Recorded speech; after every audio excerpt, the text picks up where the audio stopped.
इस एपिसोड की शुरुआत होती है और हमें उसी विंड थंडर सेक्ट को दिखाया जाता है जिसको मेन कैरेक्टर ने बर्बाद कर दिया होता है। और यहाँ पिक मास्टर सू बोल रही होती है, हालांकि जूनियर ब्रदर ये ने विंड थंडर सेक्ट को बर्बाद कर दिया है, लेकिन हमने फेदर इमोर्टल सेक्ट को गुस्सा दिला दिया है। तो आपको क्या लगता है, हमारा प्रोफाउंड हेवन सेक्ट अभी भी इस ईस्टर्न रीजन में सरवाइव कर पाएगा? जो सुनते ही सेक्ट मास्टर बोलता है, ये बात तो सही है, फेदर इमोर्टल सेक्ट बहुत ज्यादा पावरफुल है हमसे। फिर वो बोलता है, जूनियर ब्रदर ये तुम तो एक जीनियस हो, तुम अपना फ्यूचर यहाँ बर्बाद मत करो, तुम्हें इस ईस्टर्न रीजन से बाहर जाना चाहिए कहीं, और जब फेदर इमोर्टल सेक्ट यहाँ आएगा तो हम उन्हें हैंडल कर लेंगे, चाहे इसके लिए हमें अपनी जान क्यों न देनी पड़े। जब तक तुम जिंदा हो हमारा प्रोफाउंड हेवन सेक्ट अभी भी उसके पास चांस है कि वो सरवाइव करे। तभी पिक मास्टर जाओ बोलता है, सेक मास्टर ने बिल्कुल सही कहा। फिर पिक मास्टर सू बोलती है, मैं भी इस बात से सहमत हूँ। पिक मास्टर ये 1 मिलियन में पैदा होने वाले जीनियस है, अगर वो यहाँ मर गए तो ये बहुत दुख की बात होगी। और फिर बाकी सारे सेक्ट के बंदे भी बोल रहे होते हैं, बिल्कुल सही, अगर पिक मास्टर ये बाद में जाकर कुछ बड़ा करेंगे तो हमारा प्रोफाउंड हेवन सेक्ट का नाम होगा। हम यहाँ इस सेक्ट को प्रोटेक्ट करेंगे, चाहे कुछ भी हो जाए हम पीछे नहीं हटेंगे। सो पिक मास्टर ये आप जाकर अपना काम कीजिए। जो सुनते ही मेन कैरेक्टर अपने मन में बोलता है, ये सेक्ट बहुत ही ज्यादा यूनिफाई है। फिर वो सेक्ट मास्टर और बाकी सबसे बोलता है, मैं ये अप्रिशिएट करता हूँ कि तुम लोग मेरे लिए इतना कुछ करना चाहते हो, लेकिन चिंता मत करो, मैंने ऐसा किया है तो मैंने पहले ही आगे का प्लान कर लिया होगा। ये मैं सिर्फ मेरे लिए छोड़ दो, मैं इसे संभाल सकता हूँ। फिर वो सेक मास्टर पे हाथ रखते हुए बोलता है, हाँ आपको तो अभी यहाँ लूटना भी है, मुझे कुछ जरूरी काम है इसलिए मैं यहाँ से जाना चाहूंगा। फिर वो वहाँ से निकल जाता है। इधर सेक मास्टर सोच रहा होता है, ये जब भी जाता है धुआं उड़ा के जाता है। फिर अगला सीन हमें पर्पल वर्ल्ड वेंडो ग्रोव का दिखाया जाता है, जहाँ एक लड़की भाग रही होती है और पीछे से कोई बोलता है, हाँ हाँ ब्यूटी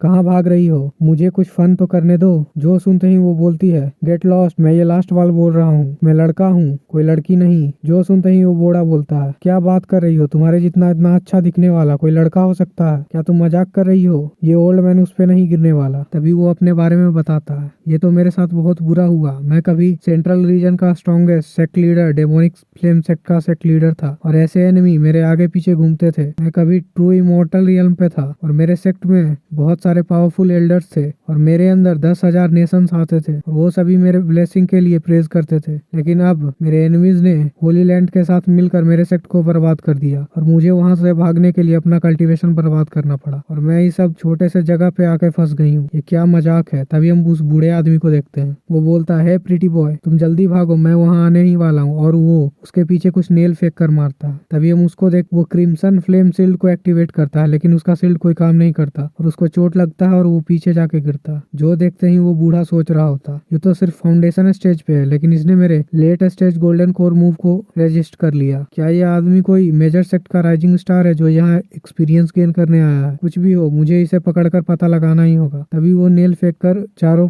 तरफ उसके एनर्जी इकट्ठा करता है और वो बोल रहा होता है, अब यहीं तक था तुम्हारा प्रीटी बॉय, अब गिव अप कर दो। जो सुनते ही वो सोच रहा होता है, ये क्रीपी बूढ़ा। तभी हम उस बूढ़े को देखते हैं, वो उसके गाल पे हाथ रखते हुए बोलता है, रजिस्ट करने की कोशिश मत करो स्वीटहार्ट, मेरे पास अभी पूरा दिन बचा है, तो इसलिए अच्छे बॉय बनकर रहो ताकि इससे तुम्हें चोट ना पहुंचे। जो सुनते ही वो अपने कपड़े खोल कर दिखाता है और बोलता है, अपने आंखें खोल कर देखो, मैं एक लड़का हूँ, एक लड़का। जो देखते ही वो बूढ़ा बोलता है, क्या तुम सच में एक लड़के हो? तो मैंने तुम्हें इतने देर चेस किया तो मेरा टाइम वेस्ट नहीं हुआ क्या? जो सुनते ही वो फाउंडेशन स्टेज वाला बंदा बोलता है, हाँ मैं कोई मजाक नहीं कर रहा, मैं आदमी हूँ तुम्हारी तरह, इसलिए मुझे फॉलो करना बंद करो। तभी वो बूढ़ा बोलता है, रुको, एक्चुअली लड़के भी इतने बुरे नहीं होते। जो सुनते ही उसे और भी गुस्सा आ जाता है। वो बोलता है, ब्रदर क्या तुम्हें हेल में जाना है? तुम आदमी को भी नहीं छोड़ते, मैं चाहे आज अपने कोर को ब्लास्ट कर दूं लेकिन तुम्हें नहीं छोड़ूंगा। और वो बहुत खतरनाक पावर रिलीज कर रहा होता। जो देखते ही बूढ़ा बोलता है, ये किस तरह का क्रेजी स्पेल है, ये तो सिर्फ एक फाउंडेशन स्टेज का बंदा है, ये तो हो ही नहीं सकता। तभी हम देखते हैं वो बोलता है, तुम बुढ़े, तुमने गलत आदमी से पंगा ले लिया है, तुम तो मरोगे। फिर वो अटैक उस बुढ़े के ऊपर कर देता है। जो देखते ही वो बूढ़ा बोलता है, रुको, मैं तो बस मजाक कर रहा था, हम बात कर सकते हैं। और जैसे ही वो अटैक उस बुढ़े को लगता है, वो वहीं पे जल के मर जाता। तभी हमें उसी फाउंडेशन स्टेज वाले बंदे को दिखाया जाता, जो कि जमीन पर पड़ा होता है और स्ट्रगल कर रहा होता है। बोलता है, ये क्या मैस है, मेरा कोर तो अभी ऑलमोस्ट क्रैक होने वाला था, मुझे कोई अच्छी जगह ढूंढ के रिकवर करना होगा। तभी पीछे से कोई आते हुए बोलता है, हाँ वो बुढ़ा डिजर्व करता था, लेकिन तुम सरप्राइजेस से भरे हो। तभी वो पीछे मुड़कर देखता है और बोलता है, कौन है वहाँ? जो सुनते ही वहाँ एक बुढ़ा आते हुए बोलता है, इजी फ्रेंड, मैं बस यहाँ से गुजर रहा था, मैं उस पर्वत की तरह नहीं हूँ, मुझ पर विश्वास करो, तुम्हें मुझसे वैरी होने की कोई जरूरत नहीं। जो सुनते ही वो बोलता है, तो ठीक है, अगर ऐसी बात है तो मैं यहाँ से जाना चाहूंगा। लेकिन वो वहाँ से जाता उससे पहले वो बुढ़ा उसके पास आ जाता है और बोलता है, अगर मैं सच बताऊं तो वो बुढ़ा तुम्हारे आधा जितना भी इंटरेस्टिंग नहीं था, तुम्हारे पास तो बहुत सारे सीक्रेट्स है। फिर वो उस पर अटैक करते हुए बोलता है, चलो मैं देखता हूँ तुमने क्या क्या पावरफुल डिवाइन एबिलिटी छुपा के रखी है और कहाँ छुपा के रखी है। जो सुनते ही वो बंदा बोलता है, तुम बूढ़े, तुम मेरा एडवांटेज लेना चाहते हो जब मेरी पावर जा चुकी है। फिर वो नीचे गिरकर खून की उल्टी करने लगता है और सोचता है, ऐसा नहीं हो सकता, मैंने जो ईपिक कमबैक प्लान किया था वो यहाँ खत्म नहीं हो सकता, मैं अभी नहीं मर सकता, ये ऐसा नहीं हो सकता। तभी हम देखते हैं वहाँ पे मेन कैरेक्टर की एंट्री होती है। जो देखते ही वो बुढ़ा बोलता है, क्या एक नासन सोल कल्टीवेटर, यहाँ क्या हो रहा है, इस सड़े जगह पे इतने लेवल का बंदा क्या कर रहा है। फिर वो मेन कैरेक्टर को बोलता है, सीनियर, नहीं नहीं मास्टर, ये बंदा आपका है, मैं तो यहाँ बस ऐसे ही आ गया था, अब मैं जाना चाहूंगा। लेकिन मेन कैरेक्टर अपने फिंगर अटैक से उसको वहीं पे मार देता है और बोलता है, तुम जैसे अस्कम जिंदा रहना डिजर्व नहीं करते। जो देखते हैं वो फाउंडेशन स्टेज वाला बंदा बोलता है, पहले गोल्डन कोरा है और अब नासन सोल, क्या मेरा बैड लक इतना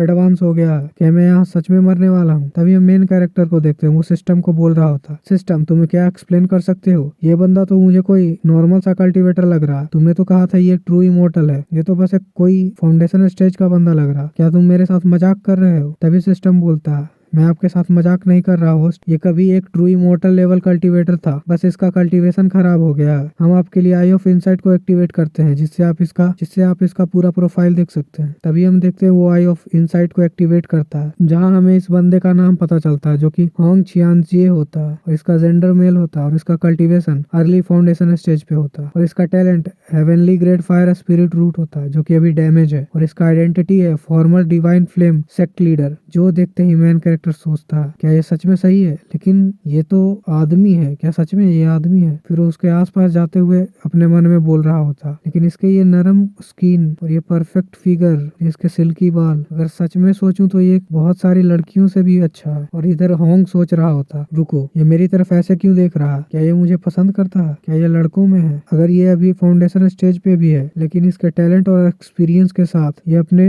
लेवल पे पहुंचने में ज्यादा टाइम नहीं लगाएगा, तो इसको अपना डिसाइपल बनाना इतना भी बुरा नहीं है। फिर मेन कैरेक्टर होंग से बोलता है, मैंने देखा तुम्हारे पास एक्स्ट्रा ऑर्डिनरी टैलेंट है, तो क्या तुम मेरा डिसाइपल बनना चाहोगे, आज से मैं तुम्हारा मास्टर हूँ। जो सुनते ही होंग चौंक जाता और बोलता, एक्सक्यूज मी, क्या तुम मुझे अपना डिसाइपल बनाना चाहते हो। और वो सोच रहा होता, अच्छा तो ये मेरे सीक्रेट के पीछे है, चाहे ट्रेजर हो या नॉलेज, इस नासन सोल बुड्ढे को नहीं पता ये किसके साथ डील कर रहा है। अगर उस समय की बात होती तो ऐसा बंदा हमारे सेक्ट के आउटर डिसाइपल बनने के भी काबिल नहीं है, और ये एक छोटा सा नासन सोल मुझे अपना डिसाइपल बनाना चाहता है, सपने में भी नहीं। और इसी के साथ ये एपिसोड यहीं पे खत्म होता है। अगर आपको इसका नेक्स्ट पार्ट चाहिए तो आप कमेंट करके बता सकते हैं और इस चैनल को सब्सक्राइब और वीडियो को लाइक कर दीजिए। Thank you.